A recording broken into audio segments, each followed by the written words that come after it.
sommes pauvres en ressources naturelles, du sol et du sous-sol, mais c'est parce que nous sommes pauvres dans la tête. Africain, aujourd'hui je viens avec le cœur meurtri, appeler l'ensemble de la jeunesse africaine noire à venir écouter cette vidéo, ce podcast que je suis en train de faire à l'endroit de cette jeunesse qui est ma famille, qui est ma race, victime de tout le mal en ce monde du XXIe siècle. Mes frères africains, je pense qu'il est temps que nous réfléchissions sur ce qu'on veut que l'Afrique devienne. Je pense qu'il est temps que nous sortons dans la manipulation, que nous réfléchissons sur les vrais enjeux qui pourront développer l'Afrique. Récemment, nous avions vu le discours de son Excellence, Monsieur le Premier ministre du Sénégal, en l'occurrence Ousmane Sonko, qui s'est rendu en Guinée dans le cadre d'une visite d'amitié de 3 jours, en ce début du mois de juin. Il était parti rencontrer le gouvernement guinéen, discuter sur la coopération, l'amitié et sur des questions d'ordre économique. Des questions ont été posées par des journalistes. Son Excellence Ousmane Sonko a eu l'amabilité de répondre. Et depuis qu'il a répondu à ces questions qu'il a été posées, le poudre d'escampette, c'est comme si nous avions mis de l'huile au feu. Aujourd'hui, la toile, par exemple, ici au Sénégal, des jeunes influenceurs qui sont écoutés aujourd'hui par une frange partie de la population sont en train de se quereller sur le réseau social TikTok, bien évidemment, à dire que Ousmane Sonko les a déçus. Que ce qu'il a dit en Guinée, que c'est pas ce qu'il devrait dire. Mes frères et sœurs sénégalais, nous sommes tous africains. Et je pense que nous avions vécu en nation, et la nation, c'est l'acceptation à divers moments, la volonté de vivre ensemble. Aujourd'hui, il y a des questions d'ordre économique, d'ordre d'immigration, d'ordre de travail et social au sein de nos différents États. Je pense qu'aujourd'hui, nous devrions nous figuer au développement de notre Afrique noire, victime de traite d'esclaves, victime de la traite négrière au XVIe siècle, d'où d'abord le Sénégal était la base de l'AOF, l'Afrique occidentale française.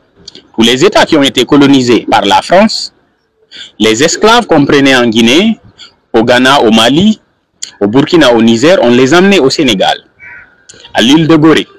C'est là qu'on prenait ces esclaves, on les amenait en Europe, en Amérique, pour qu'ils servent de machines pour travailler pour les Occidentaux.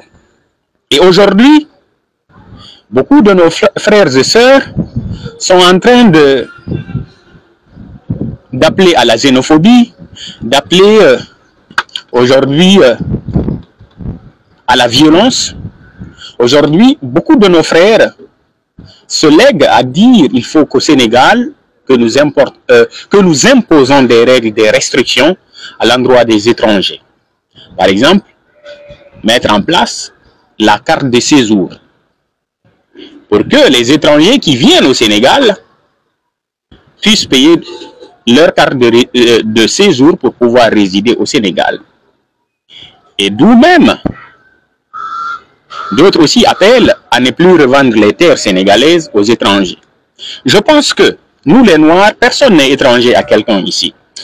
Si nous questionnons l'étude anthropologique, nos études anthropologiques, vous saurez peut-être moi qui suis là devant la caméra, que j'ai des ancêtres qui sont venus du Sénégal. Que vous qui êtes en train de regarder cette vidéo, vous avez des ancêtres qui sont venus de la Guinée, ou venus de la Guinée-Bissau, de la Sierra Leone, du Libéria. Je pense que l'Afrique devrait être une et indivisible face à l'impérialisme. Parce que le néocolonialisme ne peut gagner que si on est divisé. Aujourd'hui, l'Afrique est restée le continent, surtout l'Afrique noire, le continent le plus pauvre au monde. Pourquoi?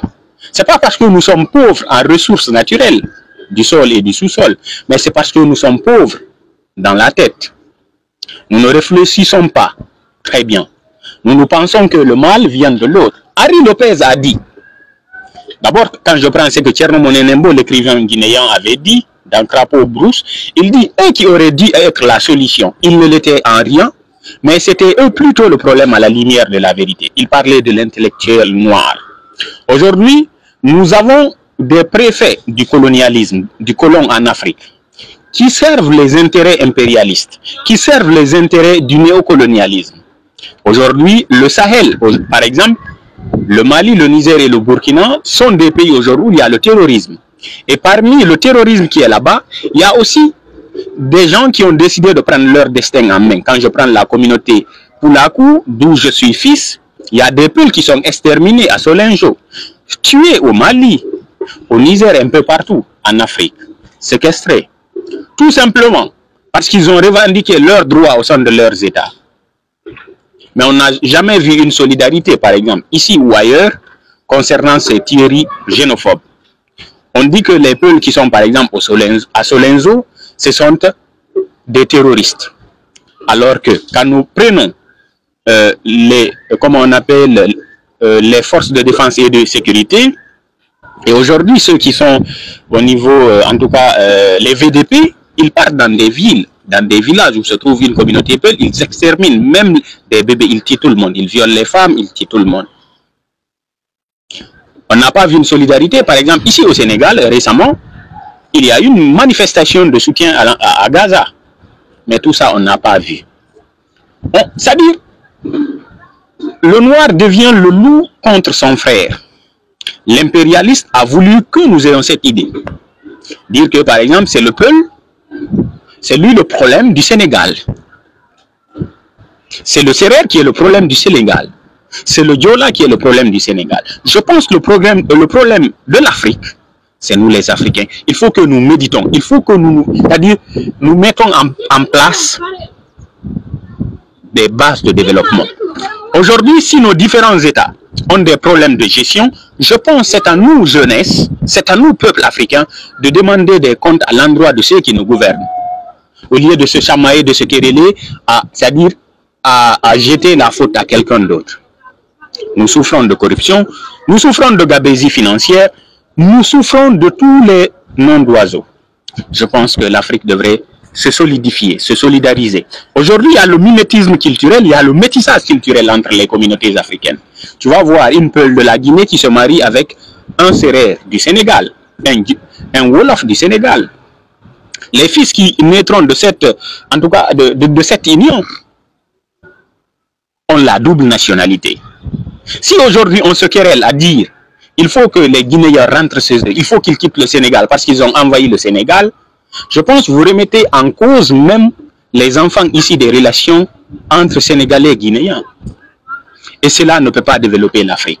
Au même moment, nos frères sénégalais qui sont au désert, par exemple, qui sont au Maroc. Moi, par exemple, j'ai vécu au Maroc. J'étais à Tanger, Boukhalef, avec des Sénégalais. Là-bas, tu n'entends pas dire que lui, les Sénégalais, lui, les Guinéens. On mangeait sur la même assiette. On buvait sur le même gobelet. Là-bas, l'Africain, c'est l'Africain. Mais aujourd'hui, nous qui sommes là, qui se disent intellectuels, qui se disent influenceurs, que voulons-nous réellement pour l'Afrique? Que voulons-nous vraiment léguer à l'Afrique? Voulons-nous continuer c'est-à-dire à nous tapoter, à taper nos poitrines, à dire que moi je suis autochtone, je suis le natif de là, je suis riverain d'ici, l'autre c'est mon ennemi. Je pense que l'Afrique devrait sortir de ça et l'Afrique devrait se réveiller, se donner la main. Aujourd'hui, quand nous prenons les plaines du Fouta Djallon, les plaines côtières, ça peut servir aujourd'hui, la Guinée on l'appelle Château d'eau d'Afrique de l'Ouest, ça peut servir à couvrir les pénuries d'eau au Sénégal, les pénuries d'eau au Mali, un peu partout. Si nous prenons la Casamance ici, il y a la culture de l'arachide. Ça peut aujourd'hui couvrir beaucoup de denrées alimentaires au niveau de l'Afrique. L'Afrique peut, à travers aujourd'hui la coopération sous-régionale, atteindre son autosuffisance alimentaire. À travers la coopération sous-régionale, on peut créer aujourd'hui des emplois pour pouvoir retenir la jeunesse africaine en Afrique. Mais beaucoup sont là aujourd'hui, c'est les politiques occidentales qui sont en train de les pousser à dire que les problèmes qu'ils vivent chez eux, c'est des problèmes qui viennent d'ailleurs. Les perspectives en Afrique viendront des Africains. Les perspectives, les solutions en Afrique ne viendront pas du blanc. Le blanc, il va toujours profiter sur le noir. Tant que nous sommes en dispersion, tant que nous sommes là, c'est-à-dire à nous insulter entre Africains, ça fait l'affaire du blanc. Le blanc cherche à développer chez lui. Le blanc cherche à dominer. Et je pense que nous, les Noirs, on devrait réfléchir. Moi, je suis guinéen de nationalité, mais je suis au Sénégal. Je suis là dans le cadre de mes études. Regardez, mon maillot, c'est de la Guinée. Et aujourd'hui, mon béret, c'est le drapeau du Sénégal. Parce que je me dis quoi? Je suis chez moi. Je me sens chez moi au Sénégal. Et je pense que mes frères africains, mes sœurs africains, sortons des débats xénophobes. Aimons-nous, donnons-nous la main. Conjuguons les mêmes efforts pour que l'Afrique s'émerveille. Soyons des vrais panafricanistes. Aimons les uns les autres. Cherchons à développer l'Afrique. Demandons des comptes à nos dirigeants. Exigeons qu'ils essayent de travailler, de créer des emplois pour que chacun de nous puisse avoir sa participation ou sa contribution au développement de l'Afrique. Mais sortons du repli identitaire. Arrêtons d'appeler à la haine. Arrêtons d'appeler à la violence. Sortons des frontières communistes, nationalistes. Pensons vraiment à l'héritage que nous voulons léguer à nos futurs enfants.